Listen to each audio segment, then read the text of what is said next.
ನಾನು ಡೆಲಿವರಿ ಟೈಮಲ್ಲಿ hospital bill ಎಷ್ಟಾಯಿತು ಶೇರ್ ಮಾಡ್ಕೊಳ್ಳಿ ಅಂತ ಕೇಳ್ತಿದ್ರಿ. ನಾನು ಪ್ರೆಗ್ನೆನ್ಸಿ ಕನ್ಫರ್ಮ್ ಆದಾಗಿಂದ ಎವ್ರಿ ಟೈಮ್ ಸ್ಕ್ಯಾನಿಂಗ್ ಹೋದಾಗ NST ಬ್ಲಡ್ ಟೆಸ್ಟ್ ಎಲ್ಲನೂ ಎಷ್ಟೆಷ್ಟು ಆಗ್ತಿತ್ತು ಬಿಲ್ಲು. ಆ್ಯಂಡ್ ಡೆಲಿವರಿ ಆದಮೇಲೆ ಹಾಸ್ಪಿಟಲ್ ಬಿಲ್ ನಂದು ನನ್ನ ಮಗಳದು ಎಷ್ಟಾಯಿತು ಅಂತ ಇನ್ ಡೀಟೇಲಾಗೆ ಶೇರ್ ಮಾಡಿಕೊಂಡು ನಾನು ಯೂಟ್ಯೂಬ್ ಚಾನಲಲ್ಲಿ ಅಪ್ಲೋಡ್ ಮಾಡಿದ್ದೀನಿ.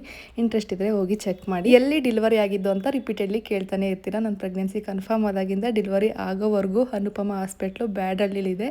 ಅಲ್ಲೇ ನಾವು ವಿಸಿಟ್ ಮಾಡ್ತಾ ಇದ್ದಿದ್ದು. ಇವತ್ತಿನ ವ್ಲಾಗ್ನ ನಾನು ಬೆಳಿಗ್ಗೆಯಿಂದನೇ ಸ್ಟಾರ್ಟ್ ಮಾಡಿದೆ. ಡೈಜೆಸ್ಟಿವ್ ಬಿಸ್ಕೆಟ್ ಖಾಲಿಯಾಗಿತ್ತು. ಎವ್ರಿ ಡೇ ನಾನು ಸ್ಟಾರ್ಟ್ ಆಗೋದೇ ಕಾಫಿಯಿಂದ. ನಾನು ಆಲ್ರೆಡಿ ಒಂದು ವ್ಲಾಗಲ್ಲಿ ಹೇಳಿದ್ದೀನಿ. ಆ ಕಾಫಿ ಜೊತೆ ಅಟ್ಲೀಸ್ಟ್ ನನಗೆ 2 ಬಿಸ್ಕೆಟ್ ಆದರೂ ಇರಲೇಬೇಕು. ನನಗಿದು ಚೈಲ್ಡ್ಹುಡ್ಡಿಂದನೂ ಅಭ್ಯಾಸ. ಸೊ ಅದನ್ನು ಜೆಪ್ಟೋದಲ್ಲಿ ಆರ್ಡ್ರ್ ಮಾಡಿಕೊಂಡು ನೆನ್ನೆ ನೈಟ್ ಮಳೆ ಬಂದಿತ್ತು. ಮನೆ ಮುಂದೆ ಎಲ್ಲ ಸ್ವಲ್ಪ ಗಲೀಜಾಗಿತ್ತು. ಫಸ್ಟು ಅದನ್ನು ಕ್ಲೀನ್ ಮಾಡಿಕೊಂಡೆ, ಬಿಸಿನೀರು ಯೂಸ್ ಮಾಡಿಕೊಂಡೆ ಕ್ಲೀನ್ ಮಾಡಿದ್ದು. ಇವತ್ತಿನ ಬ್ರೇಕ್ಫಾಸ್ಟ್ಗೆ ಇಡ್ಲಿ ಮಾಡ್ಕೊಂಡಿದ್ದೆ. ನನ್ನ ಮಗಳಿಗೆ ಸ್ನಾನ ಮಾಡಿಸಿ ಮಲಗಿಸಿ ರಂಜಿತ್ ಕೂಡ ಆಫೀಸ್ಗೆ ಹೋದ್ರು. ಅದಾದ್ಮೇಲೆ ನಾನು ಬಿಸಿ ಬಿಸಿ ಇಡ್ಲಿ ಮಾಡ್ಕೊಂಡು ತಿಂದು ಒಂದು ವಿಡಿಯೋ ಶೂಟ್ ಮಾಡೋದಿತ್ತು, ಅದನ್ನ ಕೂಡ ಮಾಡಿ ಫಸ್ಟ್ ಕ್ರೈಯಲ್ಲಿ ನನ್ನ ಮಗಳಿಗೆ ಸ್ವಲ್ಪ ಶಾಪಿಂಗ್ ಮಾಡಿದ್ದೆ. ಅವಳು ಕೂಡ ಎದ್ದಿದ್ಲು. ಅವಳ ಜೊತೆ ಅನ್ಪ್ಯಾಕ್ ಮಾಡ್ತಾ ಇದ್ದೀನಿ. ಅವಳಿಗೂ ತೋರಿಸ್ತಾ ಇದ್ದೀನಿ. ಅವಳಿಗೇನು ಅಷ್ಟು ಗೊತ್ತಾಗಲ್ಲ, ಬಟ್ ಸ್ಟಿಲ್ ಅಬ್ಸರ್ವ್ ಮಾಡಿ ಸುಮ್ಮನೆ ಏನೋ ಸ್ಮೈಲ್ ಮಾಡ್ತಾ ಇರ್ತಾಳೆ ಅಷ್ಟೇ. ಸೋಯಾ ಬಾತ್ ರೆಸಿಪಿ ಕೇಳಿದ್ರಿ. ಫಸ್ಟ್ ಒಂದು ಕುಕ್ಕರ್ಗೆ ಸ್ವಲ್ಪ ಆಯಿಲ್ ಮತ್ತೆ ಗೀ ಹಾಕೊಂಡು ಅದಕ್ಕಾದ್ಮೇಲೆ ಸಾಸಿವೆ ಹಾಕೊಂಡು ಸಾಸಿವೆ ಸಿಡ್ದಿದ್ದಾದ್ಮೇಲೆ ಆನಿಯನ್, ಗಾರ್ಲಿಕ್ ಮತ್ತೆ ಒಂದು ಸ್ವಲ್ಪ ಕರ್ಬೇವಿನ ಸೊಪ್ಪು ಹಾಕೊಂಡು ಫ್ರೈ ಮಾಡ್ಕೋಬೇಕು. ನಿಮ್ಗೆ ಇಷ್ಟ ಆದರೆ ಪಲಾವ್ ಸ್ಪೈಸಸ್ನ ಹಾಕೋಬಹುದು, ಬಟ್ ನಾನು ಸ್ಕಿಪ್ ಮಾಡಿದ್ದೀನಿ. ಅದಾದ್ಮೇಲೆ ಒಂದು 3 ಟೊಮೊಟೊ ಹಾಕೊಂಡು ಸಾಫ್ಟ್ ಆದ್ಮೇಲೆ ಚಿಲ್ಲಿ ಪೌಡ್ರು, ಗರಂ ಮಸಾಲ, ಧನಿಯಾ ಪೌಡ್ರು ಹಾಕೊಂಡು ಆಯಿಲ್ ರಿಲೀಸ್ ಆಗೋವರೆಗೂ ಫ್ರೈ ಮಾಡ್ಕೋಬೇಕು. ಗ್ರೀನ್ ಚಿಲ್ಲಿ ಕೂಡ ಹಾಕೋಬಹುದು, ಬಟ್ ನಾನು ಇಲ್ಲಿ ಸ್ಕಿಪ್ ಮಾಡಿದ್ದೀನಿ. ನೆಕ್ಸ್ಟ್ ನಾವು ನೆನ್ಸಿಟ್ಟಿರೋ ಸೋಯಾ ಚಂಕ್ಸ್ನ ಹಾಕೊಂಡು ನೀವೆಷ್ಟು ಅಕ್ಕಿ ತಗೊಂಡಿರ್ತೀರೋ ಆ ಮೆಜರ್ಮೆಂಟಲ್ಲಿ ವಾಟರ್ ಆ್ಯಡ್ ಮಾಡಿಕೊಂಡು ಸ್ವಲ್ಪ ಕೊತ್ತಂಬರಿ ಸೊಪ್ಪು ಹಾಕೊತಿದ್ದೀನಿ. ಅದಾದಮೇಲೆ ಅಕ್ಕಿ ಹಾಕಿ 1-2 ವಿಜಿಲ್ ಓಡಿಸಿದ್ರೆ ಮುಗಿಯುತ್ತೆ. ಆ್ಯಂಡ್ ಸಾಲ್ಟ್ನ ನಾನು ಈರುಳ್ಳಿ ಫ್ರೈ ಮಾಡ್ಕೊಂಡಿದ್ದೆ ಅಲ್ವಾ, ಆವಾಗಲೇ ಆ್ಯಡ್ ಮಾಡ್ಕೊಂಡಿದ್ದೆ.